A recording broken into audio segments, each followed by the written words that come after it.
26 नवंबर 1933 को कलकत्ता के पास Howrah railway station पर एक युवा जमींदार अपने पारिवारिक रियासत की तरफ जा रहा था।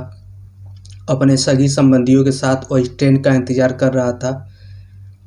तभी एक व्यक्ति उससे टकराता है और उससे टकराकर आगे निकल जाता है। उसके जाने के कुछ ही क्षणों बाद उस युवा जमींदार के बाएं हाथ में दर्द होने लगता है और चिल्लाता कि उसे किसी ने कुछ चुभो दिया। सभी संबंधी उसके पास आके देखते हैं तो उसको कुछ नहीं दिखता है। वो उसके शरीर में बाएं हाथ दर्द करने लगता है। तो उसके सगे संबंधियों ने कहा कि तुम यहीं रुक जाओ, यहीं से अपना खून जांच करा, उसके बाद में तुम आना। लेकिन तभी उसके सौतेले भाई जो बिन बुलाए स्टेशन पर आते हैं, जो उससे 10 साल बड़े होते हैं, वो कहते हैं कोई बात नहीं, तुम जाओ, जाके अपना रियासत देख कर आओ। उसके बाद वो अपनी रियासत जाता है। वहाँ जाने के 3 दिन बाद उसको बुखार आ जाता है। उसको वापस कलकत्ता आना पड़ता है और कलकत्ते में आके इलाज कराता है। इलाज कराकर आखिरकार उसकी मृत्यु हो जाती है। और उसके बाद जब जांच होता है तो जांच में एक ऐसा कारण निकल के आता है जिसे आधुनिक दुनिया में बायोलॉजिकल वेपन या जैव हथियार के नाम से जाना जाएगा। कि किस तरह उस ज़माने में भी इस यानी युक्ति का प्रयोग होता था। आज की कहानी में दोस्तों उसी युवा जमींदार की। तो चलिए शुरू करते हैं। मैं हूं इश्तियाक अहमद और आप देख रहे हैं the Hindi gadget news and analysis. दोस्तों उस युवा जमींदार जिसका नाम अमरेंद्र चंद्र पांडे था और वो कोलकाता में यानी उस ज़माने में 1933 के करीब कोयले और पत्थरों का कारोबार करता था। उसकी खदानें थी और वो पाकुर रियासत का जमींदार था। उसके पिता पाकुर इस समय झारखंड में पड़ता है और वहाँ से कोयला निकाल कर यानी कोलकाता में बेचा जाता होगा। साल 1933 में 26 नवंबर का दिन था। वो अपने परिवार के साथ अपने पाकुर रियासत जाने के लिए स्टेशन पे तैयार था।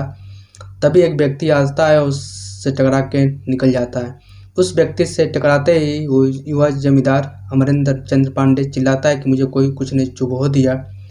सभी परिवार उसको आते हैं तो देखते हैं उसके बाएं हाथ में सूजन हो रही है, उसका बाएं हाथ दर्द कर रहा है। लोगों ने उससे कहा कि तुम यहीं रुक जाओ और अपना खून की जांच कराओ, उसके बाद तुम आना। लेकिन तभी उसी स्टेशन पर उस के सौतेले भाई बेनुवेंद्र पांडे पहुंचते हैं। बेनुवेंद्र पांडे अमरेंद्र चंद्र पांडे के सौतेले भाई थे और उम्र में 10 साल बड़े थे। जब वो व्यक्ति आता है अपने छोटे भाई को कहता कोई बात नहीं, तुम आगे जाओ, ये सब मामूली बात है।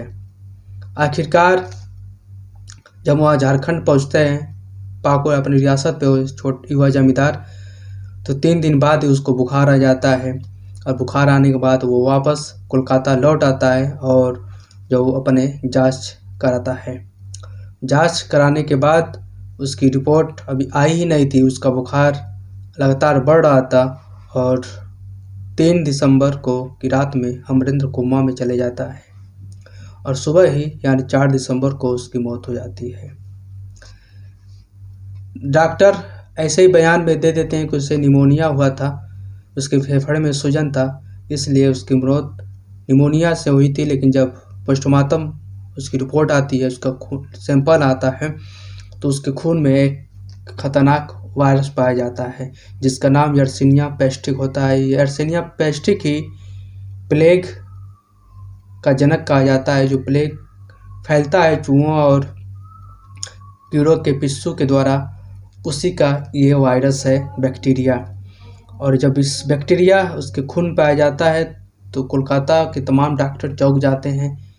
उस समय की ब्रिटिश सरकार भी चौंक जाती है क्योंकि कोलकाता में अमरेंद्र के मौत से 2 या 3 महीने पहले भी कोई भी प्लेग का केस नहीं आया था।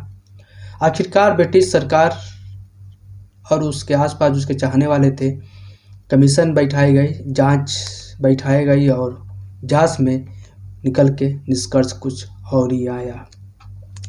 जांच में पता चला कि जो उसका सौतेला भाई था बेनिवेंद्र पांडे, पिता की मौत के 2 साल बाद ही सभी भाइयों में सत्ता और रियासत को लेकर झगड़ा होने लगे, जिसके चलते इसे रास्ते से हटाने लगे, क्योंकि ये व्यक्ति जो अमरेंद्र चंद पांडे, जिसकी उम्र मात्र 20 साल थी, बहुत ही सज्जन और बहुत ही दयालु किस्म का व्यक्ति था, जबकि उसका सौतेला भाई बेनिवेंद्र पांडे बहुत ही शराब पीने वाला और अय्याशी किस्म का व्यक्ति था।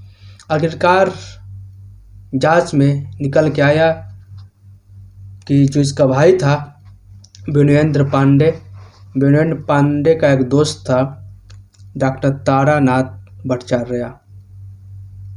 असल में ये कहानी 1932 से, और 1932 में इसके खिलाफ साजिश होती है और बेनिवेंद्र अपने मित्र तारानाथ भट्टाचार्य को इसमें शामिल करता है। तारानाथ भट्टाचार्य एक वैज्ञानिक और डॉक्टर था, और जांच में ऐसा निकल के आया कि कोई पकड़ भी नहीं पाए, लेकिन ब्रिटिश हुकूमत उस ज़माने की भी कितनी हाईटेक थी, इस बायोनिकल वेपन को भी पकड़ लेती है। जांच में पाया कि उस तारानाथ भट्टाचार्य ने इस कोलकाता में प्लेग फैलाने वाले कीटाणु से उसके अपने मित्र के प्रतिद्वंदी यानी अमरेंद्र चंद पांडे को रास्ते से हटाने का प्लान बनाते हैं। कोलकाता में प्लेग का वायरस था ही नहीं, इसलिए उसने कोलकाता से बॉम्बे स्थित हैफकिन इंस्टीट्यूट ऑफ बॉम्बे वहाँ जाता है और वहाँ से इस प्लेग के कल्चर बैक्टीरिया को मांगता है। प्लेग का जो वहाँ के सेंटर के निर्देशक होते हैं वो बिना किसी दूसरे की डॉक्टर का सुझाव, बिना मतलब कोई सबूत दिए वो वायरस का बैक्टीरिया का जो नहीं देते हैं। आखिरकार वो वापस कोलकाता लौट के आता है भट्टाचार्य, और एक लैब में नौकरी करने लगता है, और नौकरी करते करते उस लैब के जो डायरेक्टर से उसे एक लेटर लिखवाता है कि मुझे बॉम्बे से उस प्लेग का वायरस का, और मैं उस पर आके रिसर्च करूँगा और इसका वैक्सीन या उसकी दवा खोजूँगा। आखिरकार वो लेटर लेके बॉम्बे जाता है और बॉम्बे स्थित doctor Haffkine institute of Bombay से उस बैक्टीरिया का कल्चर लाता है, उसे लिया के लैब में जिंदा रखता है। बाजार से चूहा खरीद कर लाया जाता है कि लोगों को लगा कि यही सच में भट्टाचार्य एक वैज्ञानिक है और प्लेग पे रिसर्च कर रहा है।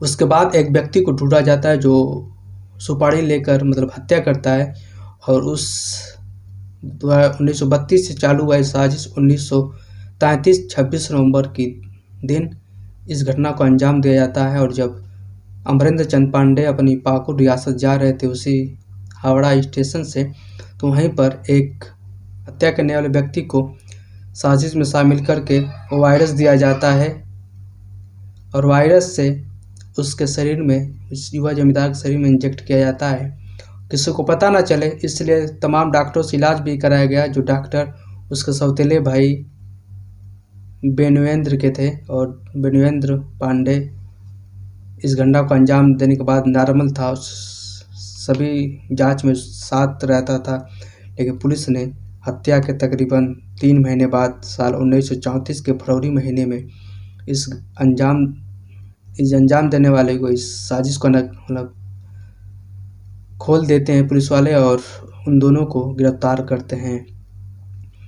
और 9 महीने सुनवाई चलती है दोस्तों। 9 महीने बाद जो हावड़ा सेशन कोर्ट का उन दोनों को मृत्युदंड की सज़ा देती है, लेकिन 1936 में ये लोग कोलकाता हाई कोर्ट चले जाते हैं और कोलकाता हाई कोर्ट ने उस मृत्यु दंड को उम्र कैद में बदल देती है।